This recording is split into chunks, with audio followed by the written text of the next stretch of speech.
ହେଲା ମାନେ ମନ ହୁଏ କିଛି ଚଟପଟା ଖାଇବା ପାଇଁ। ଆଜି ଆମର ବନେଇଛୁ ପନିର ପକୋଡ଼ା। ଚାଲନ୍ତୁ ଏବେ ଦେଖିବା ପନିର ପକୋଡ଼ା କେମିତି ପ୍ରସ୍ତୁତି ହେଉଛି। ଆଉ ପ୍ରଥମେ କ'ଣ କରିବା, ପନିରକୁ ବଡ଼ ବଡ଼ ପିସ୍ କରି କାଟିକି ଥୋଇଦେବା। ତା ଦେହରେ କ'ଣ କରିବା, ଗୋଲମରିଚ କୁଟିକି ତାକୁ ଟିକେ ଗୁଣ୍ଡ ପକାଇଦେବା।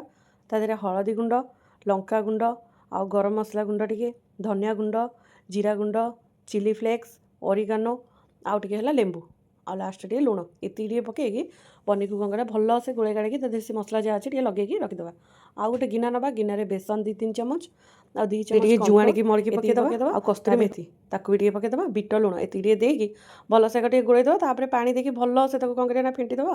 ଏବେ ନେଇଯିବା କ'ଣ ନା କର୍ଣ୍ଣଫ୍ଲେକ୍ସକୁ କ'ଣ କରିବା ନା ଭଲସେ ଗୁଣ୍ଡ କରିକି ହାତରେ ମକଚି ଦେଇକି ତାକୁ ରଖିଦେବା। ଯେଉଁ ମସଲା ଲାଗିକି ରହିଥିଲା ଏବେ କ'ଣ କରିବା ନା ବେସନରେ ଭଲସେ ବୁଡ଼େଇଦେବା। ତାକୁ କ'ଣ କରିବା ନା କର୍ଣ୍ଣରେ ଭଲସେ ଏପଟ ସେପଟ କରିକି ଚାରିପାଖ ଯାକ ଲଗେଇକି ସବୁ ଗୋଟେ ଗୋଟେ କରିକି ସାଇଜ୍ କରିକି ରଖିଦେବା। ତେଲ ଏପଟେ ଆମର ଆଗରୁ ବସେଇ ଦେଇଛି, ତେଲ ବି ଆମର ଗରମ ହେଇଗଲାଣି।